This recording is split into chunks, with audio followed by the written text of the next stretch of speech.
it's as an artist, it's going to happen. It just does. Like, I just don't see myself rapping when I'm 40 years old, you know? I'm 31. Who knows, you know? This might come back to bite me someday, but I just don't know if I'm that guy.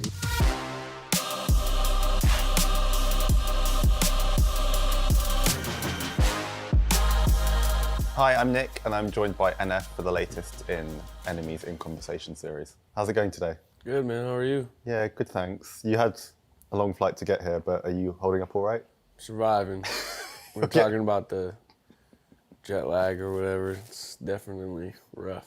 But well, yeah, no, thanks man, I'm happy to be here. Thanks for having me. Yeah, thanks for being here. First thing I wanted to ask is, when you started recording the new album, Hope, what was your mindset like? Did you have a kind of objective in mind for the album, or were you just kind of seeing where it was going? Well, I kind of wanted to start working on this project like when the whole COVID thing happened. Like, I ended up doing a mixtape, but I was actually trying to start this album in that process. And then I was like, oh, I don't want to drop an album because I didn't know if I'd be able to tour it. So then I put out Clouds. I don't know. I always have an idea of what I want to do, but I never know what. I kind of figure it out as I'm doing it, the concept. And sometimes it sucks because you're like, instead of just making music, you're like, how do I make a concept and how do I like, but it always ends up coming together. And a lot of times I end up making the title track last. So sometimes that's frustrating too, because I'm just like, I don't have the beginning of the album done until the end. And I'd prefer it's like you start at the beginning and go to the end, you know? So I just kind of figure it out as I go. Is that what happened with Hope? Did the title track come last? Yes. Yes. It seems to be I think on the search, the search didn't come last, but it was like more towards the end, but there's probably like a few songs after it. But yeah, this record, I finished Hope like very last, right at the end. What made that the one to become the title track? Did something kind of fall into place when you made it? I think I've kind of been crafting, like I'm a huge movie fan and I like connecting my records and songs and stuff like that. And that's like the journey I'm on in life. I'm trying to like figure things out, and I kind of like mentioned that in, you know, my search record and stuff, like looking for the map to hope and just talking about just like metaphors and stuff that's just in my music. And so, yeah, when I was making this project, I was like trying to think of the cover, and I need to post someday I have one of my buddies make up mock-ups of my albums covers before they come out, or like the idea of it, and you would laugh so hard if you saw them because it's like the worst thing. Like the search cover, if I showed you the idea, it actually looks pretty similar as far as like where I'm at and stuff, but it looks really funny because we just took like a Google image of a cart and put it in this weird spot. We're like, yeah, and then we could do this, but it's kind of cool because then later on you see like that idea actually come to life. I feel like fans would probably love seeing that kind of part yeah, of the process. It's really funny. Like, what was it? I'm trying to remember if I did one for Clouds, but I did one for this. I did one for this like 3 years ago. Wow. Just like I had an idea, maybe not 3 or 2 years, I don't know. But it was just me sitting on a raft, and then it was like, yeah, ended up coming to life later. So have you been working on this album like on and off for 3 years then? Is that when it really started? Yeah, I don't know. I don't know the exact timeline. There's a lot of songs that didn't make the project that I still want to finish. I like them, I just couldn't get them over the finish line. I was just struggling kind of, so sometimes creatively I feel like you want to do something, but like you're also living your life. Like I feel like creatively people want to hear something different from me. And I get bored of my stuff too. Sometimes I'm like, oh, I want to do something crazy different, you know? But also in my real life, when you're trying to figure stuff out and you're trying to grow as a person, it takes time to do that.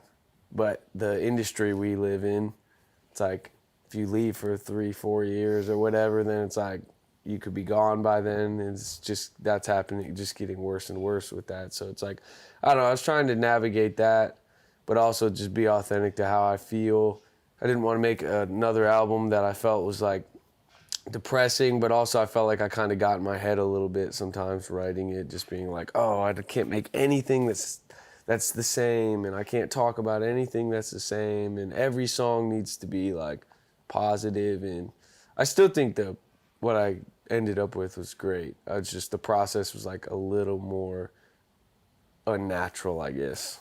Does it get harder every time because you've got more to compare, more Yes. back catalogue to kind of compare yourself to? Yeah. I kind of like went on some long-winded thing because I'm just like thinking through what we're talking about while we're doing it. But yes, definitely harder because you kind of like have said a lot. Like when you first come out, it's like no one knows anything about you. So everything you say is new, everything you say is fresh.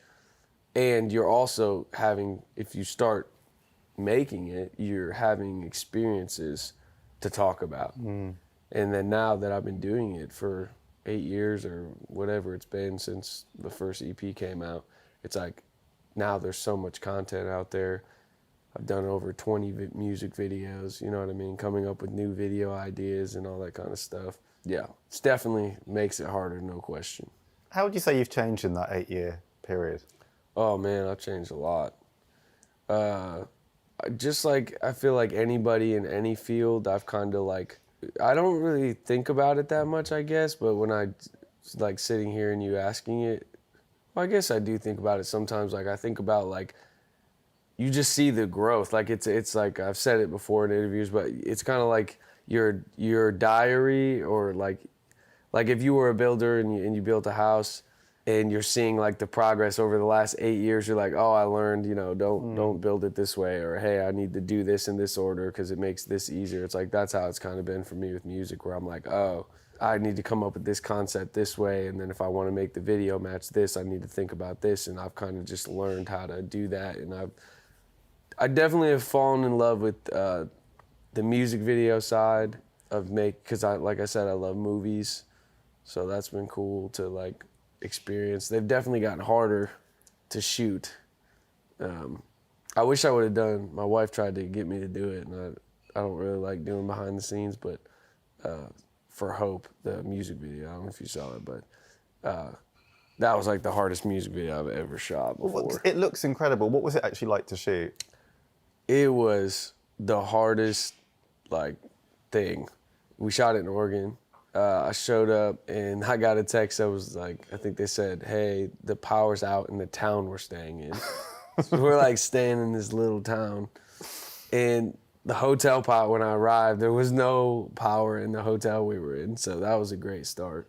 And then there was a huge storm. I guess the month I was there, they said it's like the worst time of year you can go there. So I was like, okay, great.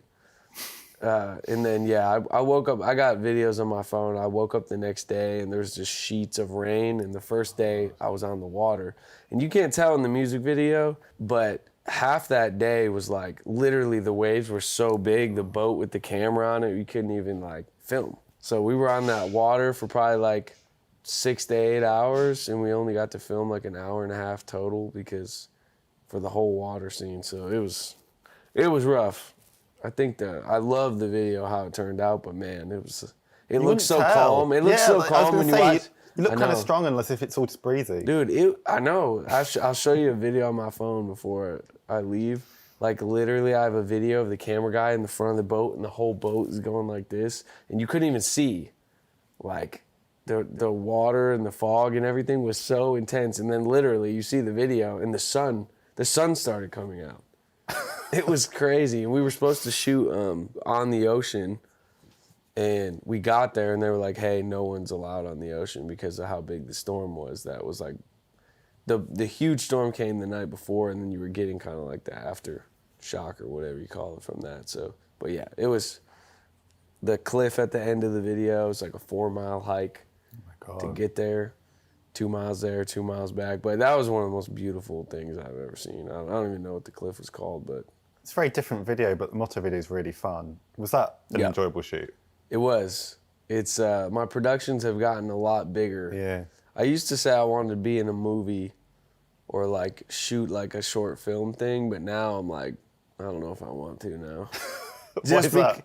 Just because like I'm such a control freak and I get so stressed out, and it's 12 hours of, that shoot was I think it was a 3-day shoot.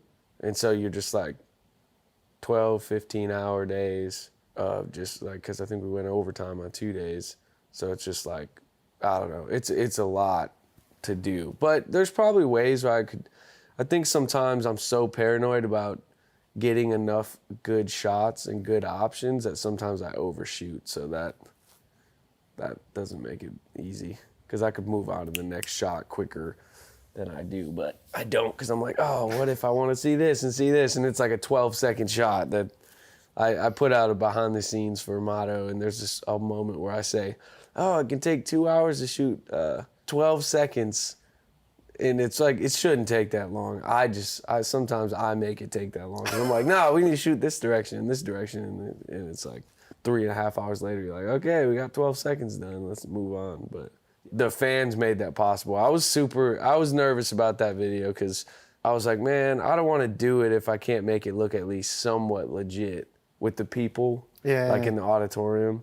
I'm like, man, if no one shows up or something, or even if 400 people showed up, you couldn't make that work. So I had to have 1,200 or That's how many there were, 1,200, wow. Yeah, fans showed up in dresses and suits, and so I was like so thankful for that. I say it in the video, but people don't realize I was super nervous about that. Because it's one thing to have people come to your shows, but music videos are tough, especially when you're like, hey, you got to dress this way. Yeah. Like I did, I think when I grow up, there's like 600 people. I was like, hey, I just wear black and jump around in the crowd. That's way different. This was like, hey, you got to dress in a suit and a tie and a dress, and yeah, so that was a crazy video too, but I think it turned out good. I was proud of that one. What story were you trying to tell with that video? What was the concept behind it? I just feel like sometimes I just like to poke fun at our industry that we're in. I mean, I'm in it, so I see a lot of stuff, and like, so I don't know. Sometimes I feel like the older I get, the more I like care less about certain things. It's not really like, some people tried to make it about like, oh, like a knock, like I'm knocking certain artists. It's not about that. It's like, if you're an artist and you get a Grammy, like it's a big deal to a lot of people. I'm just saying for me, I'm not saying if I ever got a Grammy I wouldn't care at all. I'm just saying I care way less about those things than I used to, just because I'm in it. Like I would much rather sell out arenas and behind the scenes be doing big things than like get a Grammy. And some people will probably be like, oh, it's just because you don't got one. It's like, no, that's not why. Like I've just seen what the industry is, and there's things I love about it too. But yeah, I'd much rather be like killing it behind the scenes as long as I can, and touring.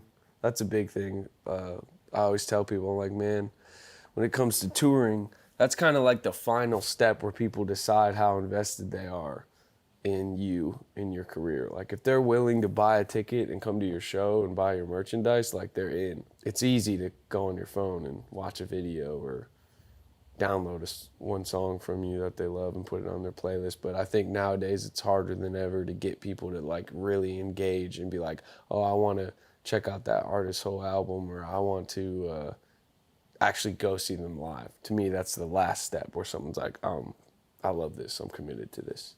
I was going to ask this because like the last two albums both made #1 on the Billboard chart. Like, is touring really more of a kind of definition of success for you now than going in? For sure. Yeah. Yeah, I feel like, I think back to one of your earlier questions was, I think I'm just like waiting for the fall off, and I think it gives me, I think every artist has it, like the fall off of like your career. It's, as an artist, it's going to happen. It just does. Like, I just don't see myself rapping when I'm 40 years old, you know? I'm 31. Who knows, you know?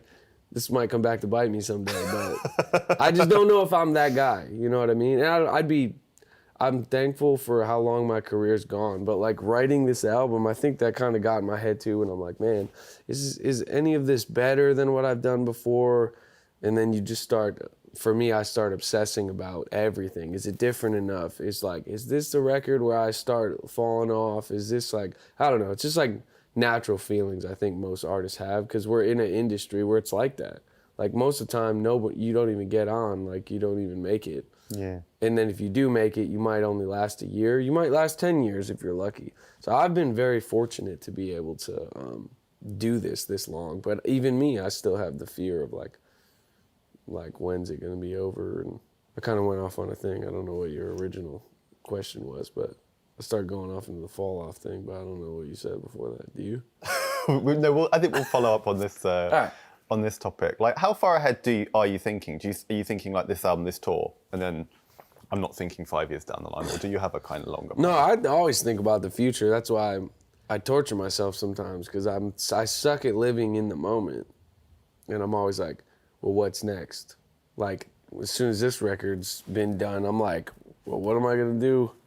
What am I gonna do now? What's my next album gonna be? And it's like, it's not even out yet. You know what I mean? And that's part of what's made me good at what I do, I think. But also, like, man, I want to start living in the moment a little bit more. Like, I was talking to my wife the other day, and I think she was saying that it's like, I'm gonna someday, you know, in the next 10 years, I'm gonna be 40 years old, and I'm gonna look back and be like, man, why did I not?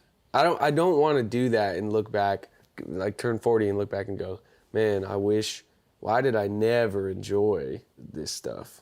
You know what I mean? I always was just like, oh, this is so stressful, and this is this. It's like, I kind of do that to myself, and so, I don't know. My goal is over the next 10 years or however long I could do this still, to actually try to enjoy it, because I haven't really done that.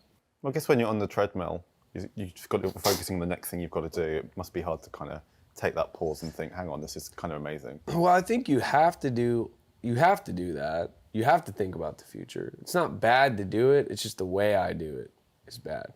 Like, it's not bad to, like, perfect your craft and work really hard at it and work really hard on your music videos. The problem is all this stuff, I obsess on it so much that by the time I actually do it or get it done, I'm so exhausted that I just, like, didn't enjoy any of it, because I just, like, obsessed about it so much. And on this record, I have terrible OCD. I've talked about it a little in interviews, but, like, before this album, it didn't really, like, affect my work. It affected my work, but not, like, I couldn't finish things. Now it's, like, gotten kind of worse, and so I struggle to finish things. If I don't think something's good enough, I'll just obsess about it and keep trying to do it and do it and do it and do it till I get so wore out on it. That's why I got so many songs that I just never finished, because I was like, oh, that's not good enough, or oh, I've said that before, so I can't say anything that sounds anything like that. And it just kind of, OCD creates like a box where, like, oh, here's all the perimeters that you can't get out of. Here's why that's not gonna work. Here's why blah, blah, blah, blah, blah. And then eventually you're like, I couldn't write anything. There was like months where, like, I couldn't write any songs. Wow. I'd be outside for like 8 hours, like no joke, not exaggerating, 8 hours trying to write songs, and I would like get nothing. How did you break out of that space? How did you kind of get through it? I just, like, tortured myself every day trying to write. Like, some people say that I tried to wait for inspiration, which I don't usually do. I did that when I got really desperate. First, I try to write and write and write until something pops up. That's what I normally do, and then it'll end up happening. After, like, months of torture of that, I was like, all right, maybe I need to just take a break for, like, 3 days or something, which I'm not good at doing either. I say I'm going to take a break, then the next day I'm like, oh, I'll just go out for a couple hours. But yeah, I ended up taking a break. That didn't help. And so I don't even know how I did it. I think I just kept going out and going out and going out until I finally was like, okay, I can live with this thing or this thing. But yeah, I got to figure out moving forward in my projects how to change that, because then that was like my favorite thing to do before. It was like record and write music. And on this project, it just felt a lot harder, because I think I had so many records out, and I felt like the pressure, because it'd been so long, was more than it ever had been. So I felt all this pressure. And then just naturally, after you've released so many songs and so many videos, you're just like, what am I gonna talk about? You talk about becoming a dad on the record. Like, how has that changed you as a person and as an artist? Definitely still growing. I feel like I'll have some songs in the future that kind of touch on it more because this is all kind of happening while I'm having a kid, you know, the process of this record. But I feel like having a kid, you have to look at your issues even more because now you're like raising a human being. And I feel like you can't run from it as much. I mean, you can, but at the end of the day, your kid's still sitting there. And I'm like, man, if you're a impatient person, which I am an impatient person, I'm great with him. He's made me. He makes me have to look at myself even more and say like, oh man, I need to figure this thing out about myself because now I feel like when you have a kid, like what you do, you know, we're all products of our environment and like how we grew up, and as adults now, you know, the way we're raised and everything impacts us. And so like I'm just trying to like figure that out. Definitely not perfect. Having a kid is like everyone talks about like you don't know until you know, like until you have a kid you just don't know what it's like. And I will say having a kid, it was like, oh yeah, this is definitely like a real thing, but in an amazing way. Like, dude, I love my son so much. It's like I don't even know how to describe it. We say that on hope that it kind of made you look in the mirror becoming a dad. Yeah, having a kid will make you definitely step back, is what I said, or whatever. Like, it does for sure. There's also like an incredibly vulnerable song on the album, Mama, about your mother, where you're kind of thinking about talking to her in heaven, I guess. Is that? Yeah. Yeah. Yeah. Did becoming a dad make you think about your own parents? Was it all kind of happening at the No, same it wasn't time? from that. It was, well, I mean, there's definitely a lot of having a kid that makes me think about my mom. The song, the main thing was just like, the older I get, the more I've realized, like the songs, if you followed my story, I don't remember when How Could You Leave Us came out, like 6-7 years ago, maybe. It's a very different song than that, which is why I'm excited about it, because some people, I don't know what they're expecting to hear when they hear this song, but I'm excited about it because it's just so different. Like if you follow my story, you're witnessing the growth of a person. Like I was saying earlier, where like as an artist and as a person, I write about my life, so I need time to grow, right?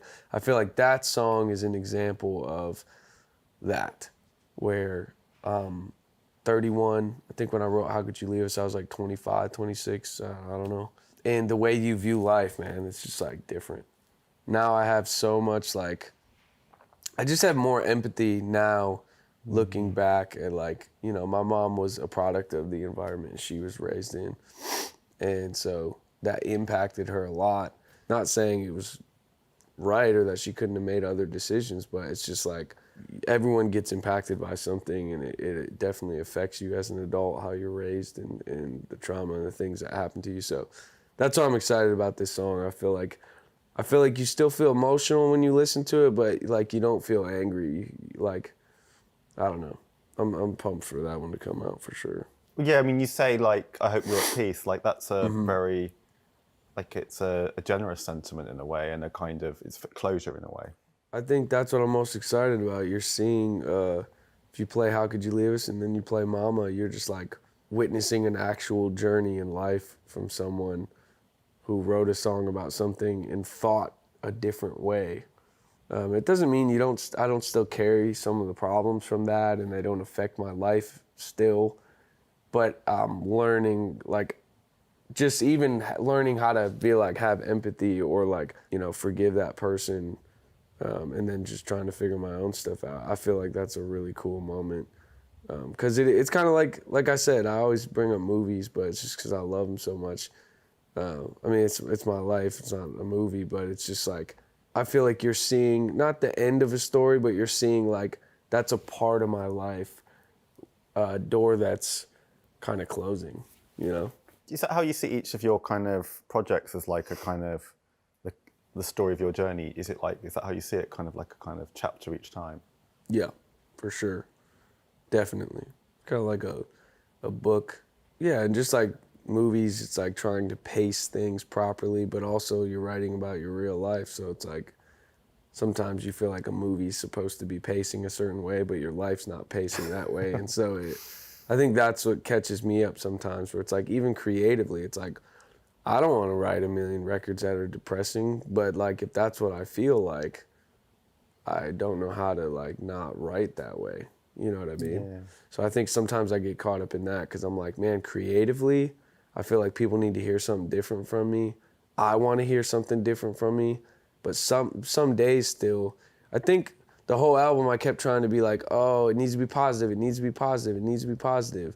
And it's just like, I don't always feel positive just because I'm trying on this journey of trying to be better. And so I think I got a little caught up in that. There are a couple of features on the album, collaborations. How did they come about? The cordae feature, someone from my management team, I think, connected us. I can't remember how it happens. So we like talked on the phone. And then I was in the studio and I had a chorus that I wrote that I hadn't used. And we like threw a beat together real quick, me and my producer. And I laid down the hook and I was like, oh man, this is crazy. And so cordae and I had like just connected. You see this bug, man? What's going on here? Jeez. Yeah. So we laid down the hook and I sent it to him, and he's awesome, bro. He's legit. He like sent me a verse in like a day. This was pretty quick. Yeah.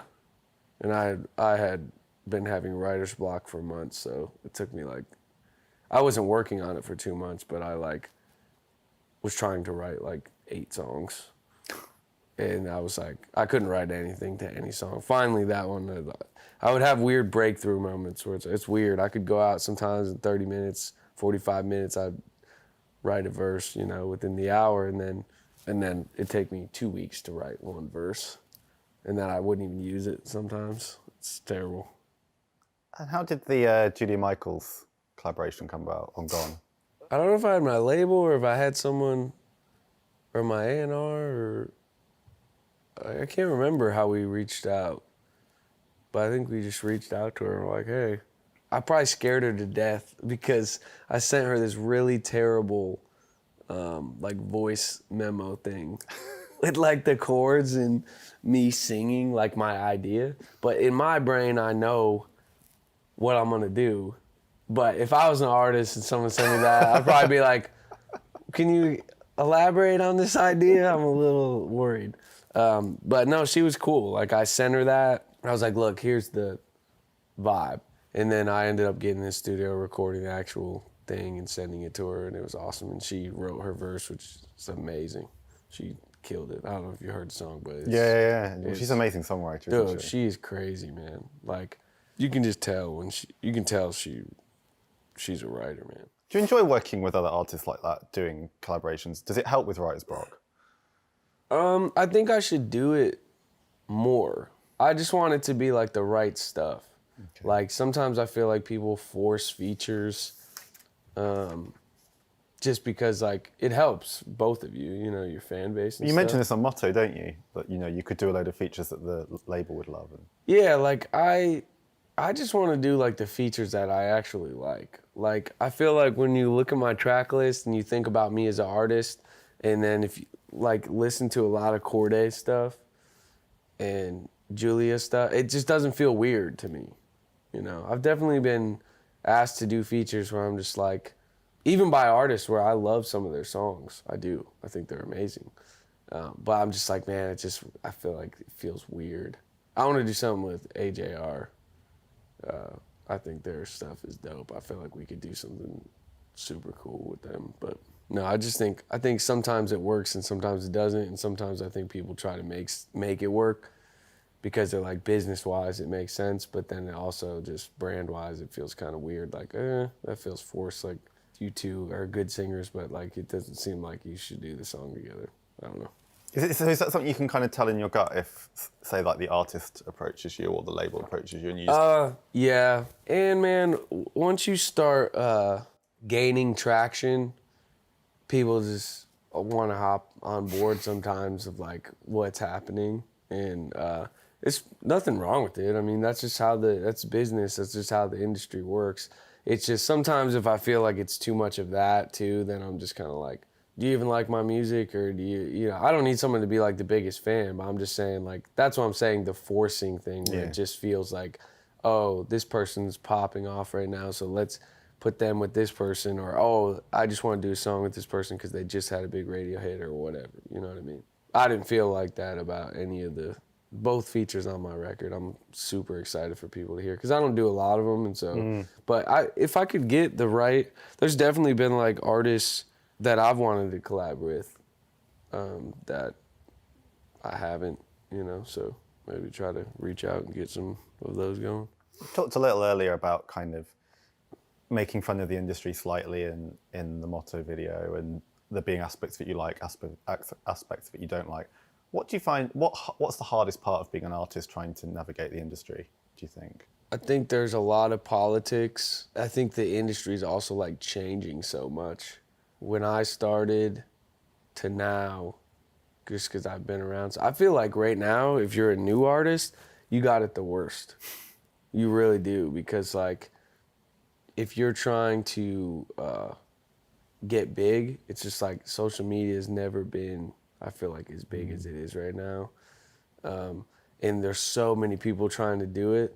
Back in the day, it was like you got signed to a label and you were on the radio, and then people could just buy your record in the store. You know what I mean?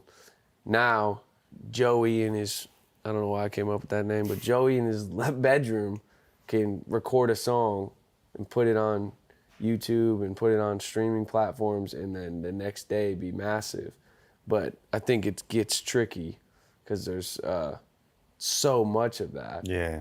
And I think it's way harder, like I was saying earlier, for people to get to do shows, like to get people to actually, I think people are having they're having big moments now, but like they don't have careers. Not everyone, obviously. But like I was, this bug, bro, what's going on with this bug? Like I was saying earlier, to get people to come to your show, to me, that's like, if you can tour, like people are always like, oh, if you can do arenas, it's like you made it. No, in my opinion, that's a goal I have. But if you can tour and do 500 people in every city, like that's huge. Like it's way harder than people think. Like I think my booking agent was saying, like the amount of artists that get to like 1,000 tickets, that's, rare to do that. But then as soon as you go to like 1,500, 2,000, everyone starts dropping off, because it's just hard to get people to come to shows. So like I was saying, like back to your original question though, is like, yeah, I think it's super hard right now, and like it's just getting harder.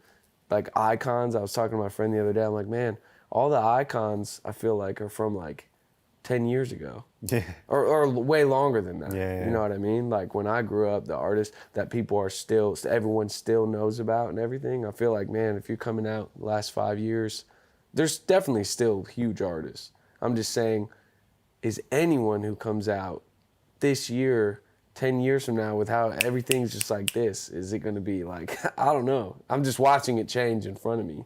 It's so interesting what you said about like getting people to come to shows, because I guess if you can get 500, 1,000 people in every city to come to a show and do that every 2 to 3 years, that's a long-term career, isn't it? If that audience is going to come out every single time.